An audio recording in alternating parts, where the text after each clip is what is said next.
Shalom à vous, bien-aimés dans le Seigneur, que la grâce et la faveur du Seigneur soient sur vos vies en ce jour dans le nom de Jésus.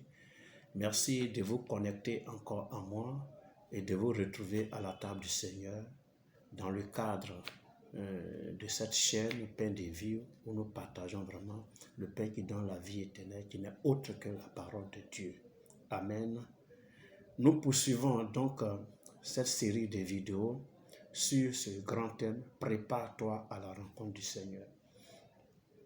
Je disais que selon les Écritures, là, le retour du Seigneur est vraiment dit, est annoncé dans plusieurs passages.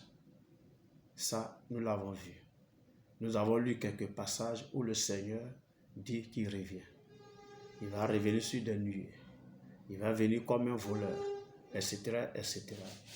Et nous, on doit se préparer à ça, oui.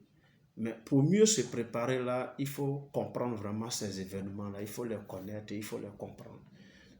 Et ça t'amène vraiment à comprendre et à te préparer à la rencontre du Seigneur. Parce que, vaille que vaille, Jésus reviendra bientôt. Jésus reviendra sur cette terre. Et nous avons dit que sa seconde venue là va donc se faire en deux phases. Alléluia.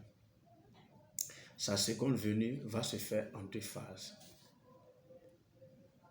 La première phase, c'est l'Église qui sera enlevée dans les airs pour aller à sa rencontre.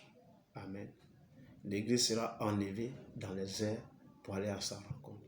Et quand on parle de l'Église ici, on fait allusion aux chrétiens, à tous ceux qui croient en Jésus-Christ, à tous ceux qui ont donné leur vie à Jésus-Christ, à tous ceux qui marchent pour lui, qui obéissent à sa parole. Tous ceux-là qui ont fait vraiment l'expérience de la nouvelle naissance et qui vivent désormais pour le Seigneur, qui ont pour Jésus Seigneur et Sauveur personnel.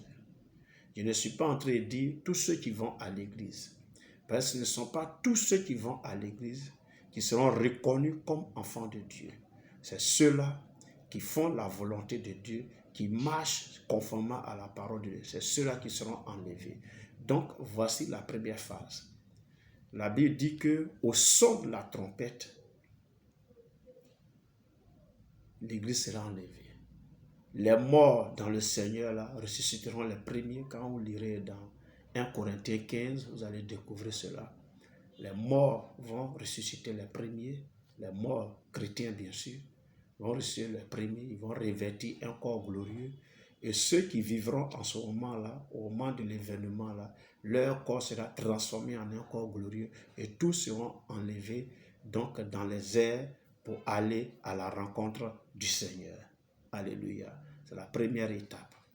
La deuxième étape, Jésus va revenir sur terre maintenant avec les siens à la vue de toute l'humanité.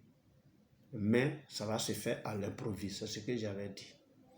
On l'a lu dans Matthieu 25 là. Il va venir comme un voleur, il va surprendre les gens et il va arriver de façon systématique sur la terre ici. Alléluia. Ces deux phases-là sont séparées par une période qui va durer 7 ans. Amen. C'est-à-dire entre l'enlèvement des chrétiens et le retour systématique de Jésus sur la terre, ça va mener une période de 7 années. Alors, et cette période va comporter, je vais dire, deux événements particuliers. Il y a un événement qui va se passer sur la terre et il y a un autre événement qui va se passer dans les airs. Parce que l'Église a enlevé dans les airs à la rencontre du Seigneur. Mais qu'est-ce qui se passe là-bas? Et sur la terre, qu'est-ce qui se passe? Mais cette période va durer vraiment 7 ans. Et dans les airs, là, on va parler des noces de l'agneau. Amen. Dans les airs, on parlera des noces de l'agneau où tous les croyants chrétiens vont se retrouver au tribunal du Seigneur pour recevoir leur récompense à partir de tout ce qu'ils ont fait depuis qu'ils ont donné leur vie à Jésus. Comment ils ont œuvré pour eux, comment ils ont contribué à l'avancement de l'œuvre de Dieu, comment ils ont pris leur temps, qu'est-ce qu'ils ont fait pour le Seigneur. Tout ce que nous faisons ici comme travail de Dieu, là, ça ne va pas rester comme ça. Le Seigneur va nous récompenser ça après. Alléluia. C'est ça qu'on appelle les noces de l'agneau. Mais ça, c'est dans les airs. Mais sur la terre, ici, pendant ces 7 ans, il va se passer des événements pas possibles que la Bible décrit comme étant la grande tribulation. Donc, c'est-à-dire un grand moment de souffrance, de douleur, de pleurs et de graissement de temps. Amen, amen. Il faut signaler que l'objectif de la seconde venue de Christ est carrément différent de la première venue. Amen. La première avait pour objectif, c'est-à-dire il devrait souffrir et il devrait mourir pour sauver l'humanité déchue, pour sauver l'humanité de ses péchés. Par contre, la seconde venue là est pour être glorifié et pour régner. Amen. C'est pour être glorifié et pour régner. Alléluia. Donc, le Seigneur viendra pour délivrer les siens. Quand nous lisons dans Luc 21, le verset 28 qui dit ceci, « Quand ces choses commenceront à arriver, quelles sont ces choses? C'est les événements là, les événements du retour de Jésus. Il dit, quand ces choses-là, quand ces choses commenceront à arriver, redressez-vous et levez vos têtes, parce que votre délivrance est proche. Amen. La délivrance approche, parce que votre délivrance approche. Donc, il viendra pour délivrer les siens. Amen. Et la délivrance des siens, là, c'est-à-dire les chrétiens, là, c'est l'enlèvement. Tout à coup, brusquement, soudain, les gens vont quitter la terre, on va les apercevoir aller dans les cieux. Amen. Dans les airs. Ils vont à la rencontre. C'est une délivrance. Tu seras délivré totalement de la souffrance sur la terre ici. N'est-ce pas?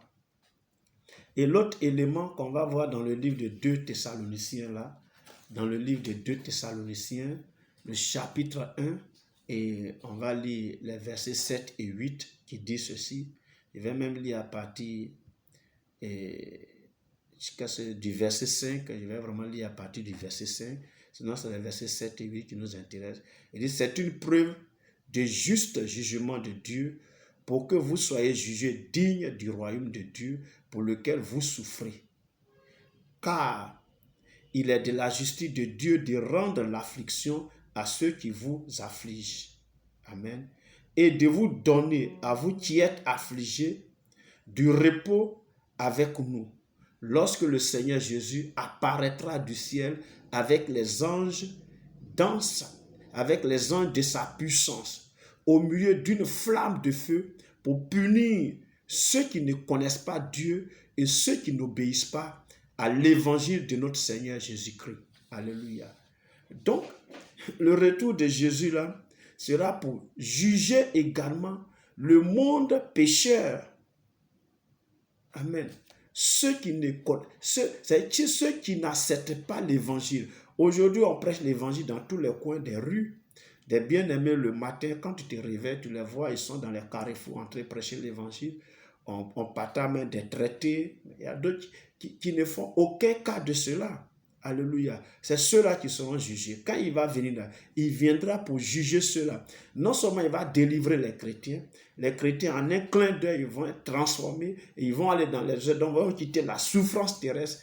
Mais ceux-là même qui ne prêtent aucun cas à l'évangile de Christ qu'ils reçoivent là, alors la Bible dit qu'il va les juger. Amen. Il va les juger. C'est pour punir ceux qui ne connaissent pas Dieu et ceux qui n'obéissent pas à l'évangile de notre Seigneur Jésus-Christ. Donc ceux qui n'acceptent pas d'abord, mais ceux-mêmes qui font, c'est-à-dire semblant de connaître Christ et qui mènent une douce vie là, il viendra pour vous juger également. Alléluia. Et troisièmement, qu'est-ce qu'il va faire? Ça, c'est dans le livre de Daniel. On va voir ça dans le livre de Daniel 7. On va lire les versets 13 au verset 14. Daniel 7, versets 13 à 14, qui dit ceci. Je regardais pendant mes visions nocturnes et voici, sur les nuées des cieux arriva quelqu'un de semblable à un fils de l'homme. Il s'avança vers l'ancien des jours et on le fit approcher de lui. on lui donna la domination, la gloire et le règne. Et tous les peuples des nations et les hommes de toute langue le servirent. Sa domination est une domination éternelle qui ne passera point et son règne ne sera jamais détruit. Alléluia. Donc, quand Jésus revient là, c'est pour établir son règne. Il doit régner parce qu'il a un règne éternel. Il va régner éternellement. Et comme il est un Dieu de justice, un Dieu de paix, alors il va établir un règne de justice et de paix. Alléluia. Amen. Il va établir donc un règne de justice et de paix. Donc, il vient pour délivrer d'abord l'Église, qui va enlever, sortir l'Église de la souffrance. Voilà pourquoi les événements, là, il faut les connaître.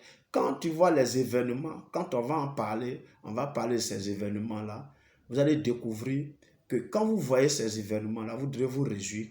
C'est-à-dire, tu dois te réjouir quand tu es chrétien, n'est-ce pas? Parce que l'heure de ta délivrance n'est plus loin. C'est ce que ça veut dire. Et toi, tu seras délivré, mais en même temps, ceux qui ne croient pas, ceux c'est-à-dire qui méprisent l'évangile de Jésus, qui se moquent des chrétiens, ceux qui ne prennent pas, c'est-à-dire qui ne font aucun cas de la parole de Dieu là, ceux-là, il va les punir. Il est venu pour les juger. Il est venu vraiment pour les punir.